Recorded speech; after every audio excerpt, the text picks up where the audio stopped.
Boa noite, caríssimos e caríssimas, sejam todos bem-vindos ao curso de Educação Escolar Indígena, um curso que vai nos oportunizar realizar discussões e promover reflexões acerca da educação escolar que é levada às comunidades indígenas, né? Com muita alegria, nós estamos juntos.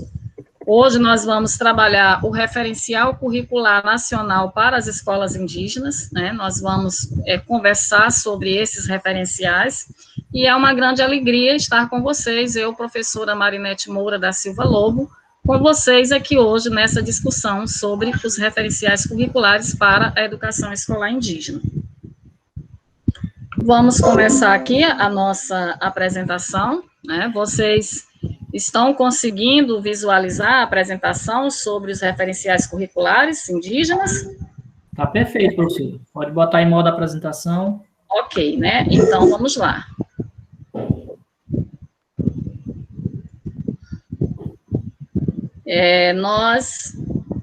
O nosso momento de hoje, né, sobre os referenciais curriculares nacionais para as escolas indígenas, nós vamos falar sobre os fundamentos históricos da educação escolar indígena e as orientações pedagógicas e curriculares, né, que estão contidas neste documento.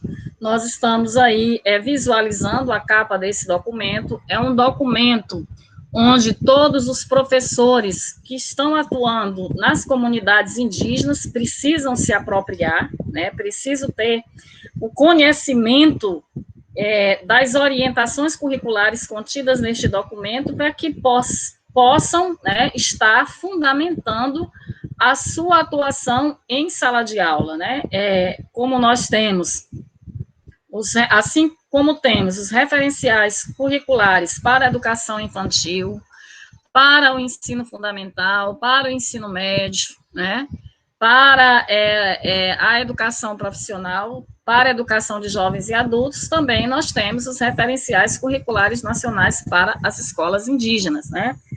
E este aí, né, aqui nós estamos com essa apresentação, onde nós ilustramos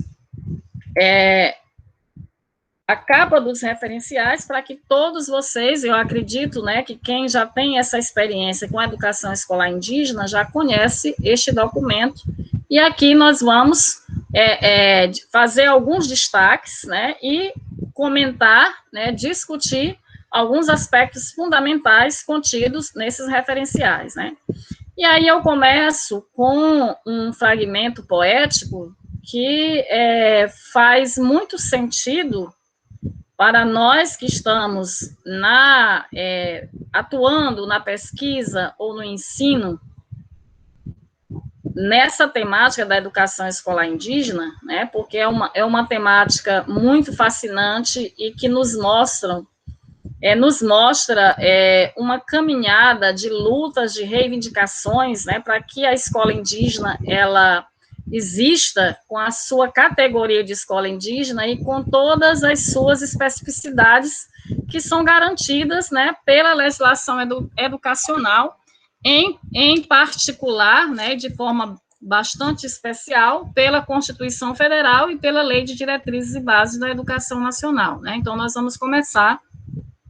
Para motivar aqui a nossa conversa, né, nós vamos começar com esse fragmento de Fernando Teixeira de Andrade, que nos diz que há um tempo em que é preciso abandonar as roupas usadas, que já têm a forma de nosso corpo, e esquecer os nossos caminhos que nos levam sempre aos mesmos lugares. É o tempo da travessia, e se não ousarmos fazê-la, teremos ficado para sempre à margem de nós mesmos, né?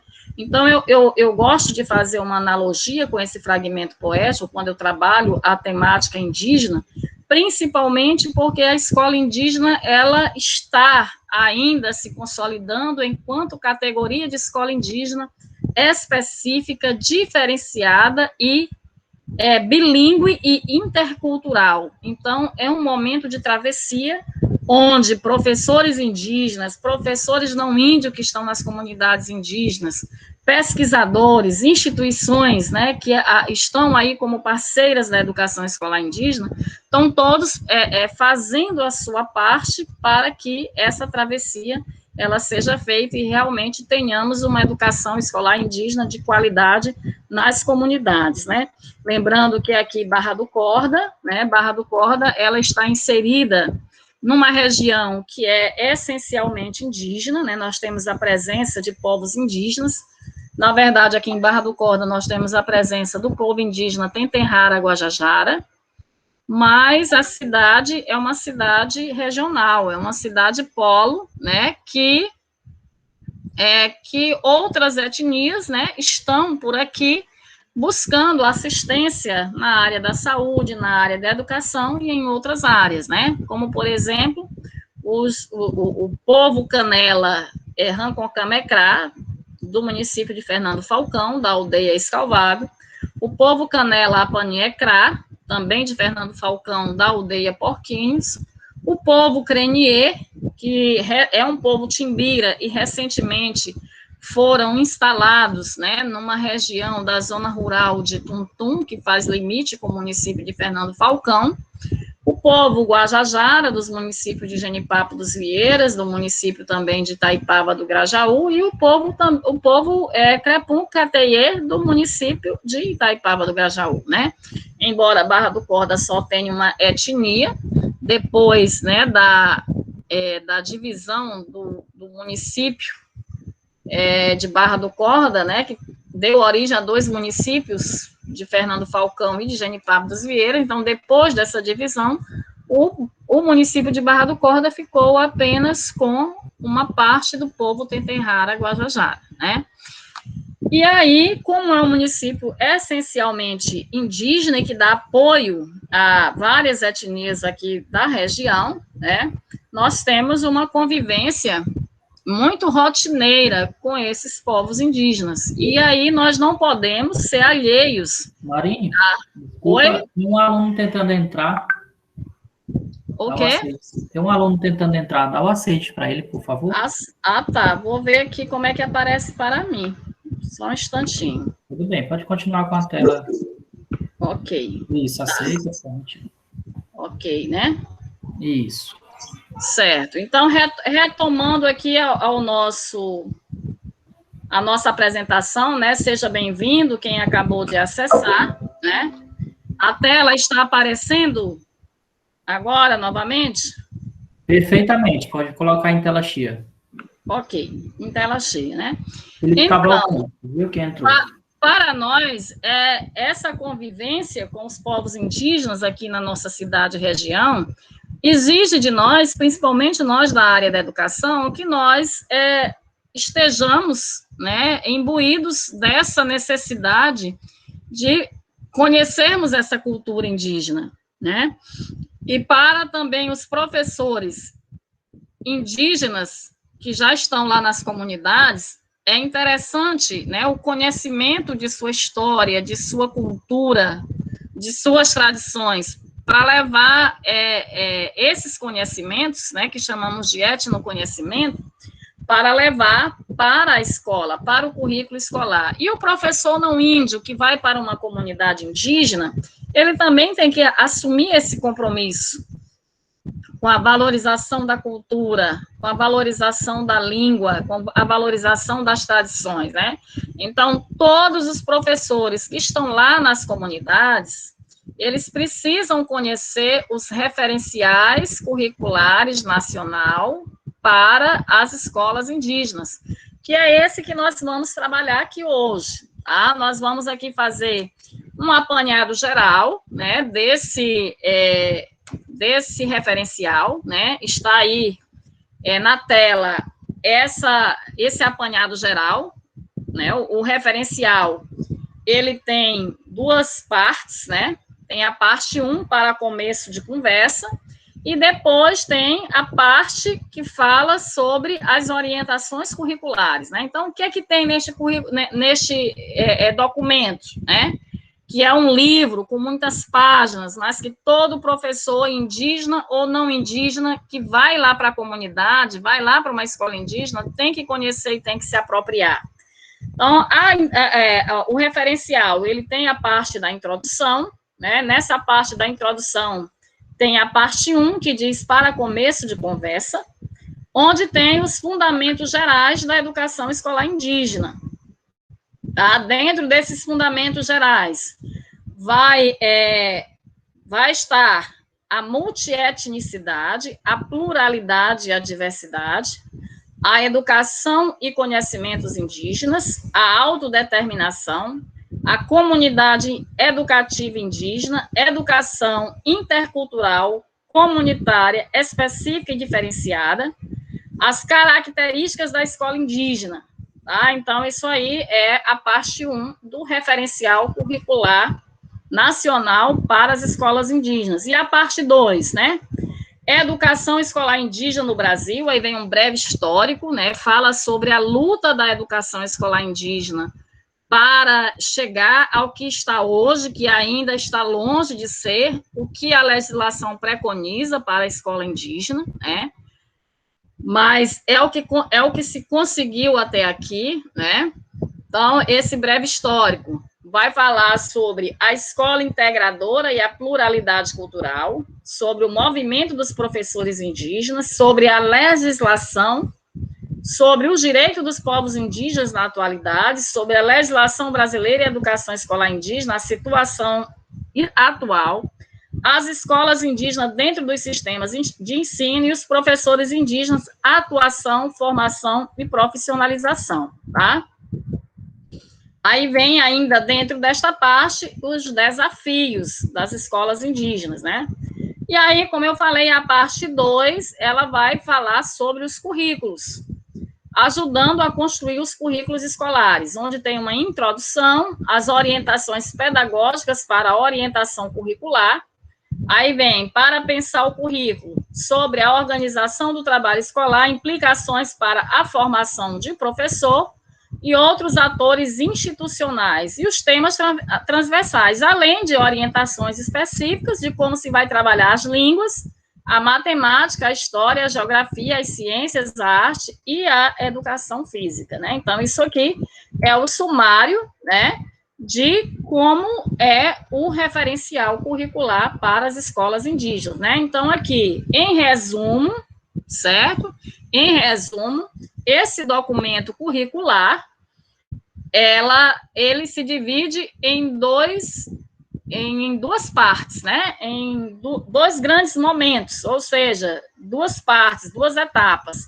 Para começo de conversa, onde tem os fundamentos históricos, políticos, legais, pedagógicos, que balizam a proposta de uma escola indígena intercultural bilíngue diferenciada, e a outra parte, ela traz sugestões de trabalho para a construção dos currículos escolares indígenas específicos a cada realidade, né? Apresenta a diferença do currículo escolar para a comunidade indígena, né, voltado para as áreas das línguas, da matemática, da história, da geografia, das ciências naturais, da arte, da educação física, e traz também os temas transversais, que não é o mesmo, aliás, não são os mesmos temas transversais, né, do currículo não indígena, certo? Então, aí, os fundamentos gerais, né, nós já falamos isso no sumário, né, falamos de uma maneira geral, mas nós vamos aí relembrar os fundamentos gerais da educação escolar indígena, né, começando aí pela multietnicidade, pluralidade e diversidade, né? Multietnicidade, né? Porque a educação indígena, ela tem que ser pensada de acordo com cada povo, com cada comunidade. Não dá para pensar uma educação escolar indígena única, né? Por quê? Porque nós temos muitos povos indígenas, né? De etnias diferentes, né? Não tem como pensar numa educação escolar indígena que seja baseada num único povo. Cada povo tem as suas especificidades. E isso deve ser considerado nessa educação, nesse currículo que é trabalhado na escola indígena. A pluralidade é um complemento desse conceito e a diversidade também, né? Então, multietnicidade, pluralidade e diversidade, né? Isso aí nós não podemos perder de vista. Quem já está atuando na escola indígena ou quem tem a intenção de trabalhar na área da educação indígena, né? Um outro fundamento são educação e conhecimentos indígenas, que nós até podemos chamar de etnoconhecimento, né? O que é o etnoconhecimento? É o conhecimento da comunidade, daquele povo, né? Daquela população. E essa educação, ela tem que considerar esses conhecimentos, tá? São os saberes da comunidade. Esses saberes, eles têm que ser levados para a sala de aula. A autodeterminação, justamente porque cada povo tem a sua autonomia, né? Tem como se autodeterminar para fazer o direcionamento, para dar uma diretriz à educação que quer adotar para a sua comunidade, né? E a educação intercultural, né? Por que educação intercultural? Ao lado dos saberes indígenas, temos que pensar também nos saberes não índios, ou seja, os saberes que historicamente foram acumulados pela sociedade não índia, ou pela sociedade do homem branco, né, como nós somos chamados nas comunidades indígenas, né? Bilíngue. Por que bilíngue? Porque a escola indígena, ela tem que ter o seu currículo trabalhado, né, mesmo que os conteúdos sejam ministrados em língua portuguesa, mas a própria legislação assegura que as línguas maternas sejam utilizadas, né, nas escolas indígenas. E aí tem bilíngue e multilíngue, porque além da língua portuguesa, além da língua materna, também se deve trabalhar outras línguas, né? Por quê? Porque o indígena, ele está inserido na sociedade envolvente. E a sociedade envolvente também, hoje, né, nós temos aí os estrangeirismos, a invasão de muitos outros idiomas na nossa língua portuguesa, e o indígena também tem que ter este conhecimento, né? Específica e diferenciada, justamente por conta da necessidade de levar os saberes locais para a escola, a necessidade de produção de um material específico e diferenciado para a escola indígena, né? A necessidade da convivência com duas ou mais línguas dentro da escola, tudo isso faz a escola indígena ser intercultural, ser específica e ser diferenciada. Mas ela também é uma escola comunitária. Por que que ela é uma escola comunitária? Porque a comunidade indígena, ela está muito presente em todos os processos decisórios da escola, né? Em todos os momentos, a comunidade, ela está fazendo parte, né, da tomada de decisão. E isso nós podemos, né, nós que temos aí uma caminhada no universo da pesquisa na educação escolar indígena, né, nós temos aí já essa experiência de ver que a comunidade participa muito da escola, né? Isso vai desde a escolha dos professores que vão atuar na escola, né? Algumas comunidades existe a seleção dos professores pelas lideranças, né? Se tem um curso de formação, as lideranças escolhem quem vai participar desse curso, né? Se não houver vagas para todos os professores. No calendário escolar, né? Numa experiência que eu tive, né? Na aldeia Escalvado, a comunidade participou da elaboração de um calendário escolar que atendesse às especificidades da comunidade. Então, a comunidade está muito presente nas decisões, né, em todos os processos decisórios da escola, né? E a comunidade educativa indígena, a comunidade, ela é educativa, e isso se vê muito desde a educação infantil, né? Inclusive, há discussões acerca, né, acerca da educação infantil ser ofertada na escola ou ser ofertada pela própria comunidade, né? Alguns estudiosos da questão desse tema acham até que é mais interessante a educação infantil acontecer na própria comunidade, com esta comunidade educativa, e o aluno indígena ir para a escola a partir do primeiro ano do ensino fundamental, né? É bem verdade que não existem consensos a respeito disso, né? Na nossa região, recentemente, né, alguns municípios, através das redes, das secretarias municipais de educação, têm voltado esse atendimento, né, para a educação infantil indígena, né? Mas essa elaboração, a construção desse currículo para a educação infantil indígena deve ser muito discutido, né, com a comunidade, porque a comunidade educativa indígena, ela começa a fazer esse processo de socialização, de transmissão dos saberes indígenas a partir, né, desse período da faixa etária da criança, essa faixa etária que corresponde ao atendimento na educação infantil.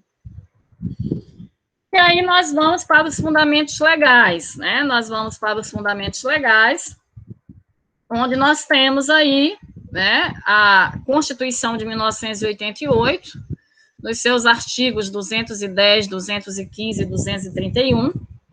Nós temos aí, né, que aí a partir desses artigos, né, é que a educação escolar indígena, ela passou, né, a ter esse caráter de especificidade, de diferenciação, de bilinguismo e de interculturalidade, né? E aí vem o decreto interministerial 26 de 91, esse decreto, ele passou a responsabilidade da educação escolar indígena, que antes era da FUNAI, esse decreto passou essa responsabilidade para o Ministério da Educação. E o Ministério da Educação passou para as Secretarias de Estado da Educação, né, a partir desse decreto 26/91.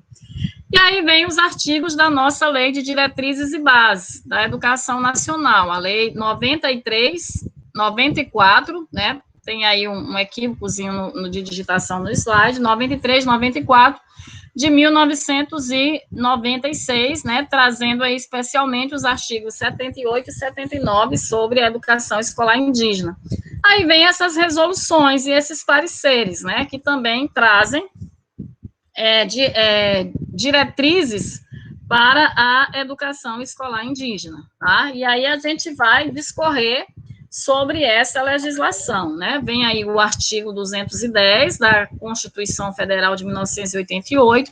É interessante lembrarmos que antes dessa Constituição Federal de 1988, não havia nenhum dispositivo legal, né, nas constituições anteriores sobre a educação escolar indígena. Então, essa Constituição é um marco divisório para a educação escolar indígena, porque ela aparece no texto constitucional somente nesta Constituição, né?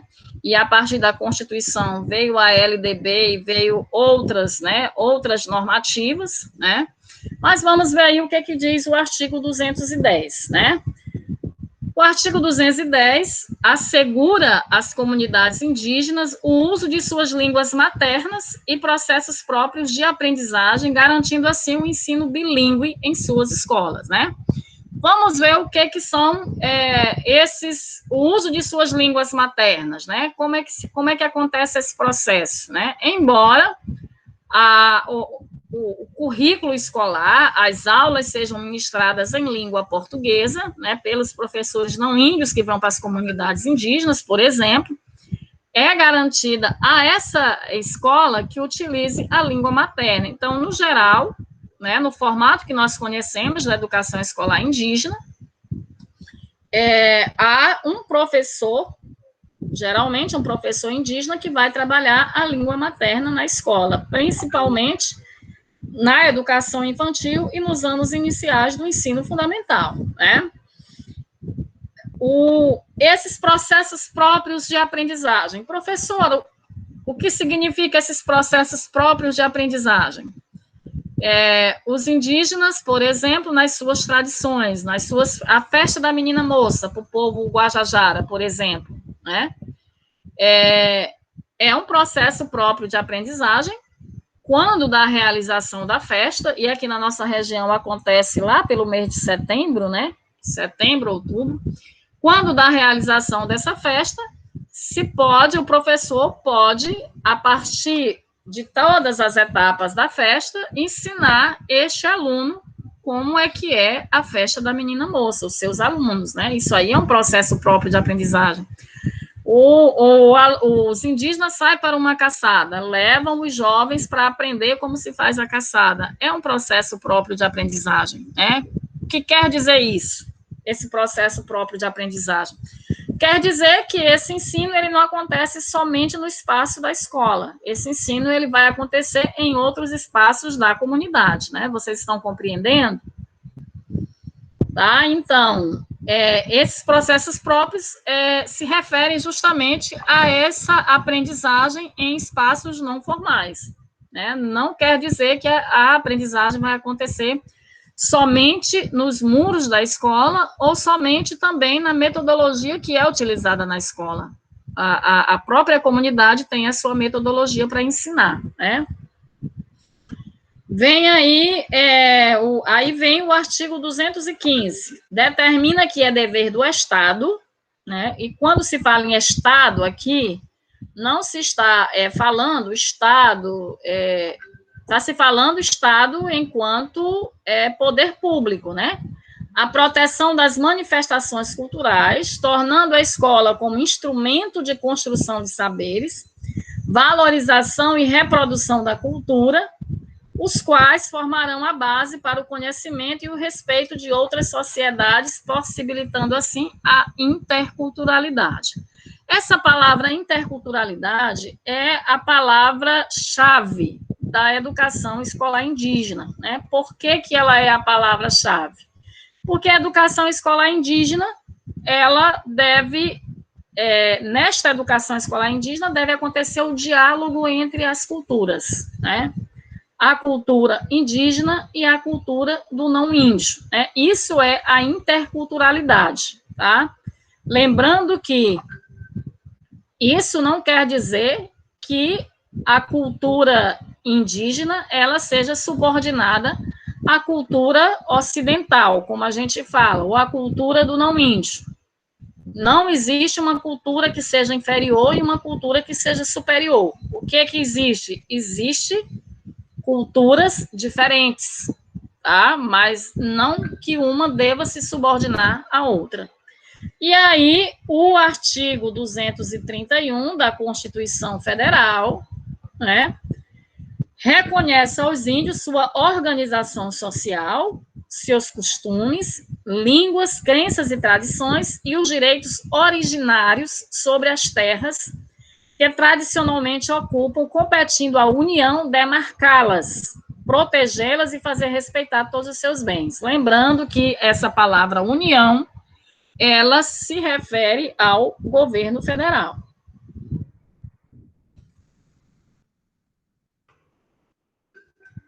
Certo? Voltando aqui. Pronto.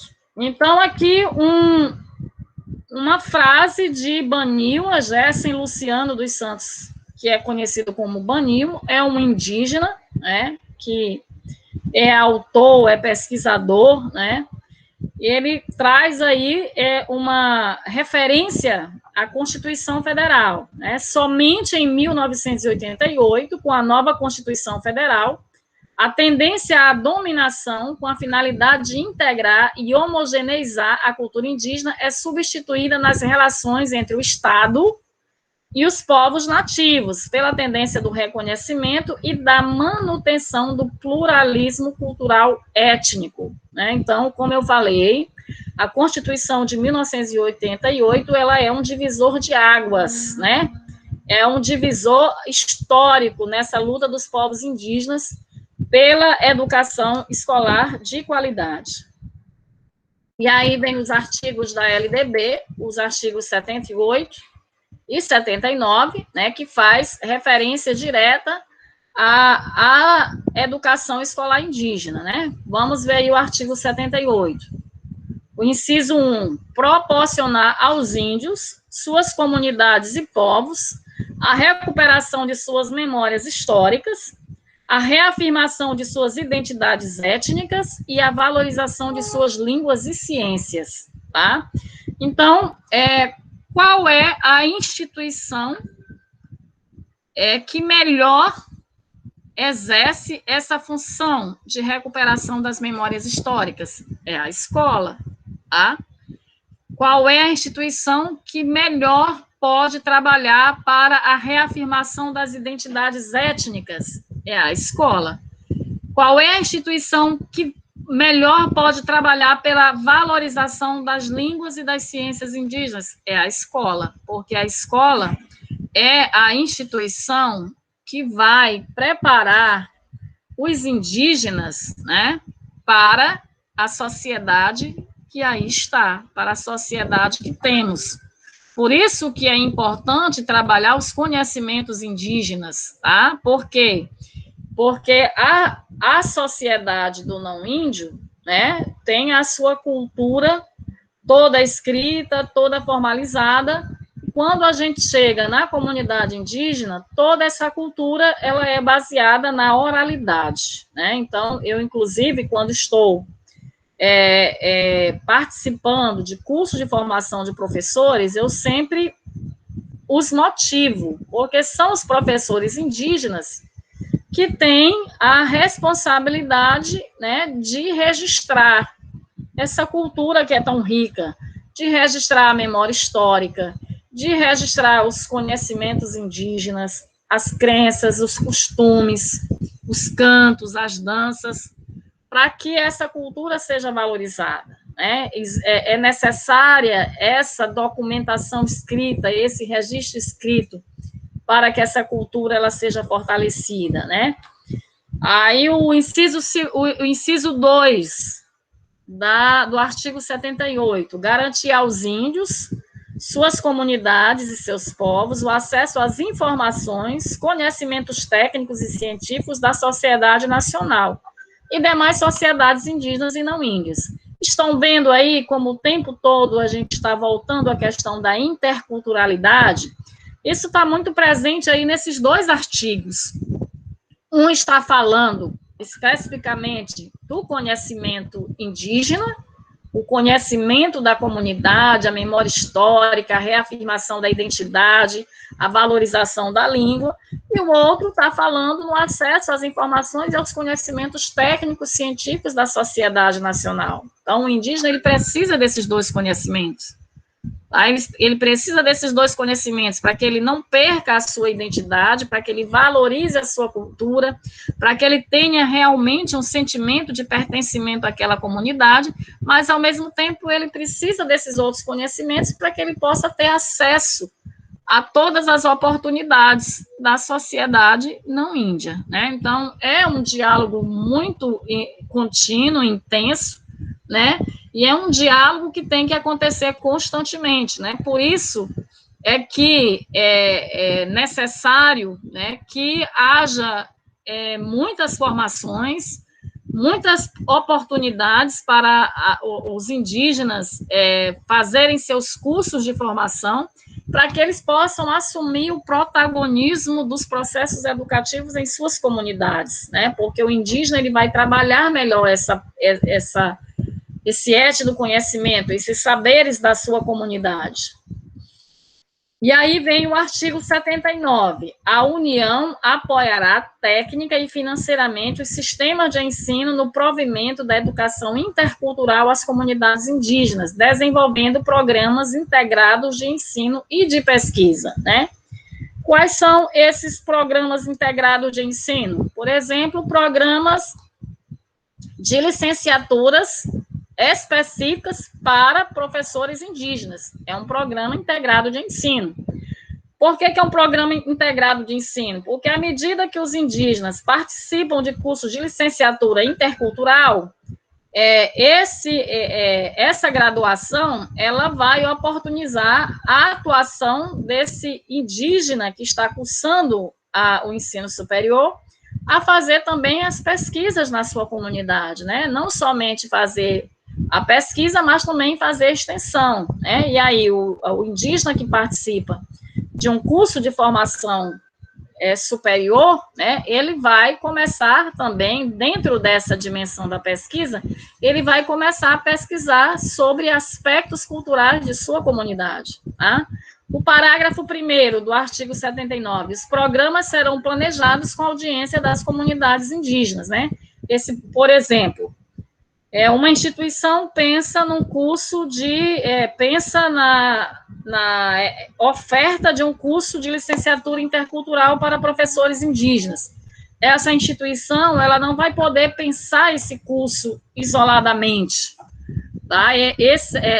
O planejamento desse curso tem que ser com a representação de professores indígenas, de lideranças indígenas, porque as comunidades indígenas, elas precisam participar do planejamento das políticas públicas que são ofertadas para as comunidades, né? Seja na área da educação, seja na área da agricultura, seja na área da saúde, é importante a participação de representações dessa comunidade, né? O parágrafo 2º fala sobre os programas a que se refere este artigo, incluído nos planos nacionais de educação, terão os seguintes objetivos.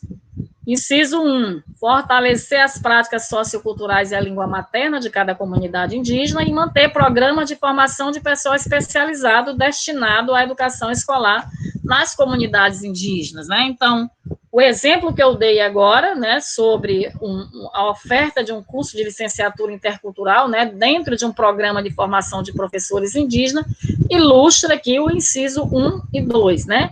E é importante a gente entender uma coisa, essa cultura indígena, ela precisa ser fortalecida, né? E esse fortalecimento vai acontecer via escola, né? Por conta do que é trabalhado como currículo na escola indígena, né? Então, mais uma vez, se reforça a necessidade de levar a cultura indígena para dentro do espaço escolar, né?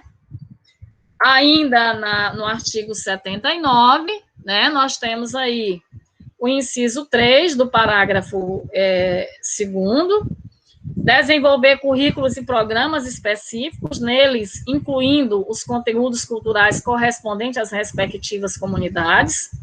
E 4º, elaborar e publicar sistematicamente material didático específico e diferenciado, né? Tudo está interligado, né? Porque quando um professor indígena participa de uma licenciatura intercultural, por exemplo, né? Foi esse o exemplo que nós adotamos aqui. Ele vai trabalhar com a pesquisa. Na pesquisa, ele vai fortalecer os aspectos culturais de sua comunidade. E essa pesquisa vai oportunizar a publicação desse material didático, né, que vai depois ser trabalhado em sala de aula. Então, é uma responsabilidade dos professores indígenas e dos professores não índios que estão nas comunidades. Esses professores também, eles podem estar voltados para publicarem, escreverem sobre a cultura indígena, né, e publicarem esse material didático para que seja utilizado na escola, né, porque esse, na verdade, é um dos grandes obstáculos, a falta de material específico nas escolas para que a cultura indígena seja trabalhada. Então, é um trabalho muito minucioso que está na responsabilidade de todos nós que temos envolvimento com a educação escolar indígena, né? Então, o professor não índio que vai para uma determinada comunidade trabalhar na escola indígena é também uma responsabilidade dele pesquisar, né? E publicar esse material, né? Na verdade, as comunidades indígenas são grandes laboratórios de pesquisa e que, a partir dessas pesquisas, nós podemos ter muitas publicações a respeito, né, de sua cultura, de sua história, de suas crenças, suas tradições, e tudo isso tem que culminar, esse trabalho tem que culminar na sala de aula para a educação das novas gerações indígenas. Aí vem aí o parágrafo 3º, né, do artigo 79, que diz assim: no que se refere à educação superior, sem prejuízo de outras ações, o atendimento aos povos indígenas efetivar-se-á nas universidades públicas e privadas, mediante a oferta de ensino e de assistência estudantil, assim como de estímulo à pesquisa e ao desenvolvimento de programas especiais. Tá? E aí nós temos um exemplo, né? Nós temos aí um exemplo de um material que foi publicado, né, pelo Povo Canela, lá no programa Saberes Indígenas, né? Saberes Indígenas é um programa bem interessante do governo federal, né? Assumido pela Universidade Federal do Goiás, né? Onde, a partir do trabalho que se realizou nas escolas, né, se fez aí a publicação de uma cartilha, né? Uma cartilha da língua canela, tá? Isso aí é só um exemplo do que pode ser trabalhado, né? Os professores que estão lá nas comunidades, os indígenas e os não índios, podem estar pensando, né, em registrar elementos da cultura, né, indígena. Aqui, no caso, foi um grande trabalho, né, do programa Saberes Indígenas na escola, e aí essa cartilha está lá na aldeia Escalvado, está também na aldeia Porquinhos, né, e está sendo trabalhada em sala de aula para ensinar os indígenas na educação infantil, né, inclusive, num trabalho de pesquisa que eu realizei, entrevistando o senhor Francisquinho Tepirote, que é uma biblioteca viva lá na aldeia Escalvado, ele me relatou que para o indígena aprender a língua portuguesa é muito mais fácil quando ele aprende, né, a língua canela antes para depois aprender a língua portuguesa. Então, a língua materna é a primeira que deve ser ensinada, né, porque é a língua mãe daquela comunidade. Então, depois é que se pensa na língua portuguesa. E é um desafio grande esses indígenas, né, estarem convivendo nas suas comunidades, né, com as duas línguas, e também quando vêm para a zona urbana de seus municípios, né, se fazer compreender também quando não dominam muito bem a língua portuguesa. As nossas escolas, inclusive, elas tinham que ter, né, no seu currículo o ensino das línguas indígenas que estão aqui na nossa cidade e nas nossas imediações, né? Não é só eles que têm que aprender, né? Na essência, não deveria ser só eles aprender a língua portuguesa, nós também deveríamos aprender as línguas indígenas que estão aqui nas nossas imediações, né? Isso aí seria um compromisso social, né? E de valorização também da língua dos nossos povos originários, com os quais nós convivemos aqui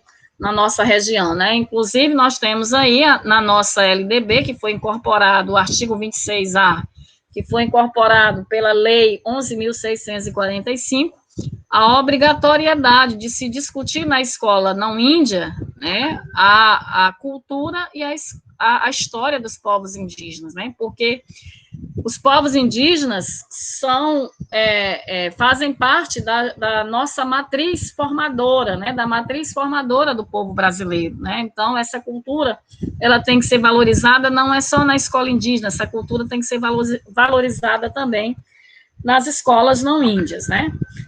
Bom, então a gente volta novamente para as características da escola indígena, que nós já falamos.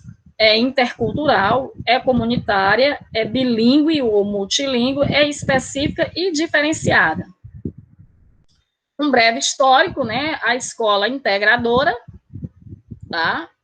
E a escola da pluralidade cultural. O que seria essa escola integradora? Ou num conceito de Marina Carr, né? Que ela fala na escola que foi feita, da escola que foi pensada, né, a escola que foi pensada não pelos indígenas, mas para os indígenas, né? O que é uma educação para índios, né? A educação para índios é a educação nos seus moldes tradicionais do não índio, que é levada para a comunidade indígena. A educação dos índios, né, ou a educação indígena, é a educação que é pensada nos moldes da valorização da cultura, da história e da língua indígena, tá? E a educação escolar indígena, né, no conceito de Araci Lopes da Silva, é a educação, e de Gruppioni, é a educação que junta esses dois conceitos, é o conhecimento do não índio, conhecimento ocidental, né, que é levado de forma sistemática para a comunidade indígena, mas também é a educação que é pensada com a valorização, né, da cultura, da língua e da história, né, da história dos povos indígenas, né. Então, aí nós temos esses conceitos: a educação para índios, a educação indígena, que é a da comunidade, e a educação escolar indígena, que reúne, ou seja, é a educação indígena pensada nos moldes da instituição escolar, tradicionalmente concebida pela sociedade não índia, né? Então, certa vez eu estive na comunidade indígena de Escalvado, e aí, durante as discussões com os professores indígenas, um deles disse: professora, nós não queremos somente trabalhar a nossa cultura, as nossas tradições, o nosso artesanato, nós queremos também o conhecimento de vocês, né, as tecnologias de vocês. Nós queremos uma educação que permita com que a gente valorize a nossa cultura, fortaleça a nossa cultura, mas também nós queremos nos apropriar, né, da cultura não índia, porque vai nos dar mais oportunidade. A gente vai ter mais oportunidade, mais espaço, se a gente tiver acesso à educação de vocês, mais uma educação de qualidade, né? Então, essa escola integradora seria essa escola que pensava em apenas converter o indígena aos projetos societários da sociedade dominante, né? Essa escola integradora. E essa escola, enquanto pluralidade cultural, a partir do movimento dos professores indígenas, essa escola ela surge depois da Constituição Federal para cá, né? Através de uma luta muito grande, tá? Então, as escolas indígenas dentro dos sistemas de ensino. Vamos ver como é que isso se processa, né? A categoria de escola indígena, né? O que seria essa categoria? A escola indígena diferenciada, a escola indígena bilíngue, a escola indígena voltada para a valorização da cultura, mas voltada também para o trabalho dos conhecimentos não índios, e esse trabalho com qualidade, com uma escola que tivesse, né, uma estrutura adequada, com um currículo diferenciado, uma escola que tivesse o mobiliário necessário e uma escola que tivesse os profissionais necessários para fazer com que o processo pedagógico acontecesse a contento, né? Essa é a categoria de escola indígena, com a construção de um currículo diferenciado e num sistema próprio de ensino, tá? Isso aí é o ideal, nós estamos falando do ideal, e que nós precisamos lutar bastante para nos aproximar desse ideal, né? Quem conhece a realidade das escolas indígenas sabem do que eu estou falando. Professores indígenas, atuação, formação e profissionalização, né? E aí vem essas etapas, né? Primeiro, a formação docente. Como se encontra a formação dos professores indígenas hoje, né?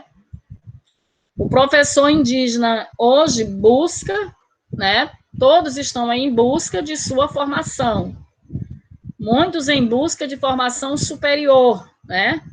E aí, mas o que nós temos ainda é um número muito expressivo de professores indígenas que ainda não possuem formação para estar na sala de aula, né? Tanto é que numa pesquisa que eu fiz recentemente, né, eu tive como resultado que os professores indígenas, eles atuam mais na educação infantil e nos anos iniciais do ensino fundamental, né? Por quê? Porque a maioria dos professores indígenas, eles não têm ainda a formação superior para atuar nos anos finais do ensino fundamental e no ensino médio, né? Então, se nós formos hoje fazer essa investigação, nós vamos encontrar nas escolas indígenas, professores indígenas, educação infantil nos anos iniciais do ensino fundamental, e professores não índios não índios nos anos finais do ensino fundamental e no ensino médio, se tiver ensino médio nesta escola, né?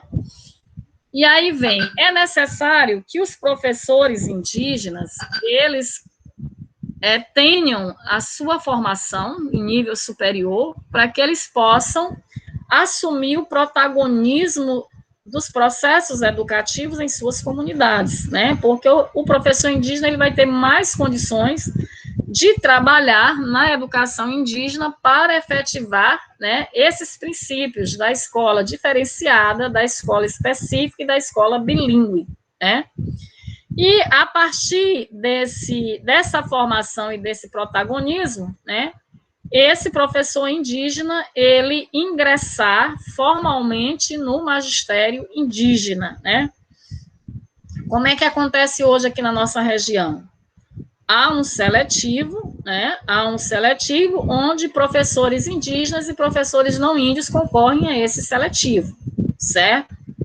A escola indígena, ela depende 100% de contratação de professores, né?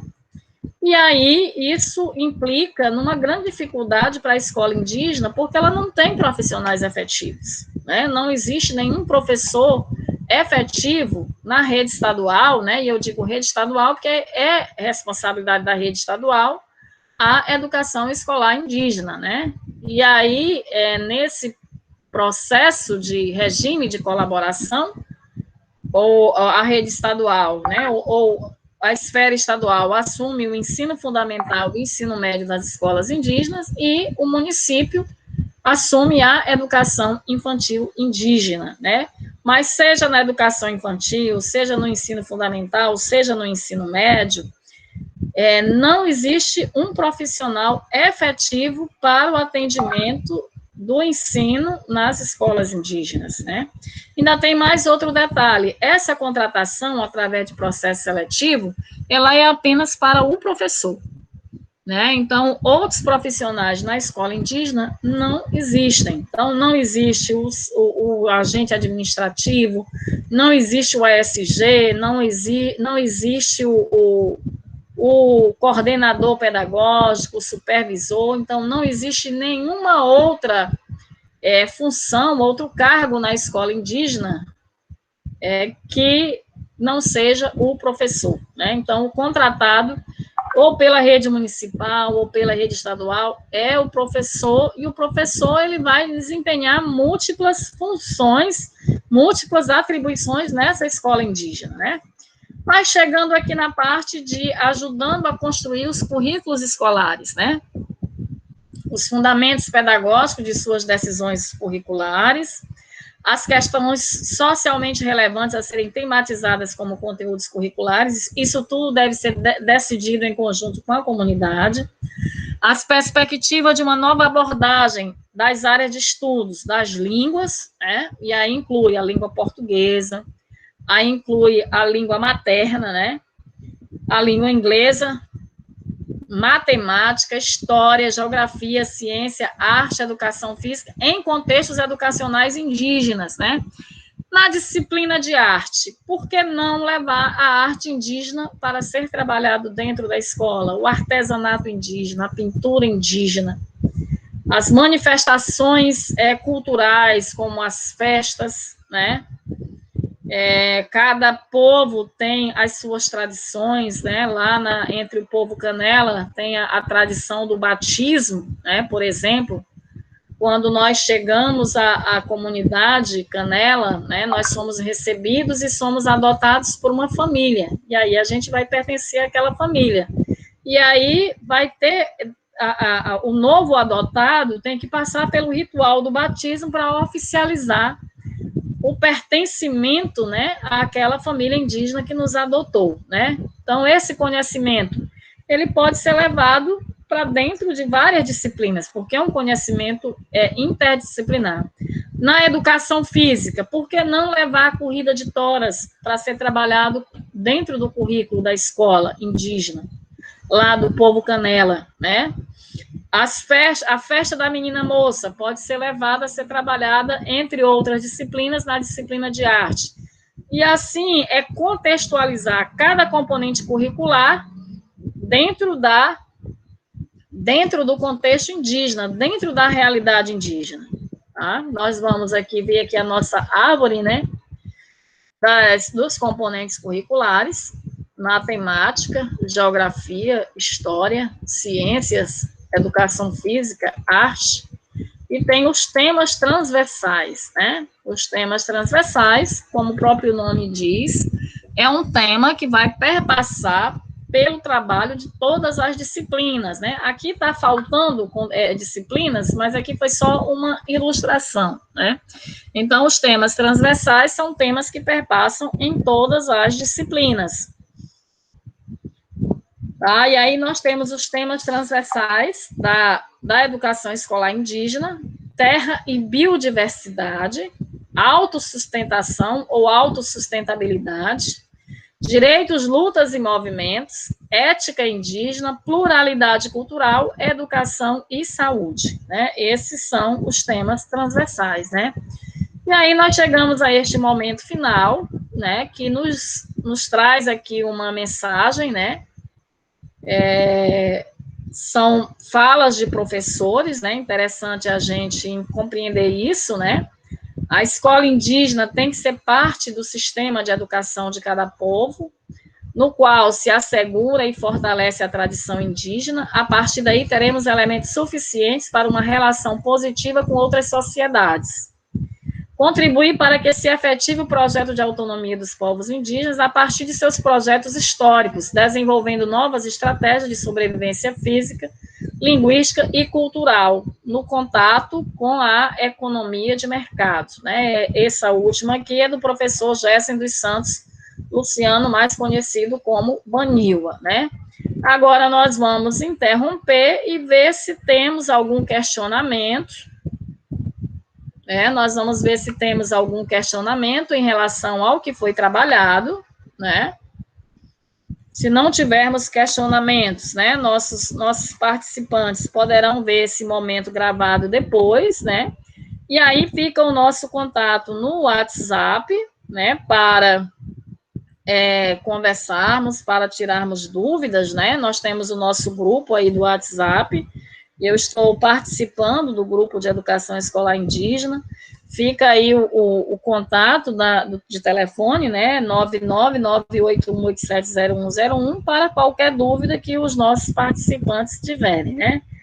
Então, eu acredito que, não sei se deu para entenderem muito bem a questão dos referenciais, mas nós estamos aí à disposição. Um grande abraço a todos, tenham uma excelente semana, se cuidem, né, a pandemia coronavírus avança cada vez mais, e todos nós temos que cuidar de nós, das pessoas que nós amamos e da sociedade de modo geral, né. Um grande abraço a todos, teremos um novo encontro presencial amanhã, para quem não pode participar, o encontro fica gravado, e aí estamos aí para outras interações, né. Também está no ambiente virtual, né, os artigos, né, e os referenciais curriculares dos quais nós falamos hoje, tá? Fica aí para vocês também se apropriarem desse referencial, principalmente você que já está na escola indígena e também vocês que querem começar, né, nesse mundo da educação escolar indígena, né, querem começar profissionalmente no magistério indígena, né. Um grande abraço a todos, fiquem com Deus e até a próxima. Abraços.